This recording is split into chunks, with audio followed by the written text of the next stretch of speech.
ఏ బాటైనా పర్వాలేదంట, సమయంతో సాగటమే మన సింపుల్ సిద్ధాంతం.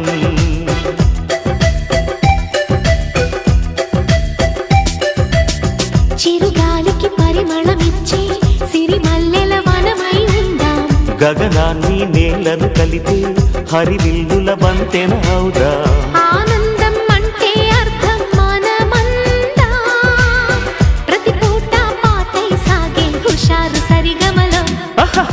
ఎన్నో ఎన్నో రాగాలుండే సంగీతం కాదా, చల్లకి నవ్వుల కేరింత.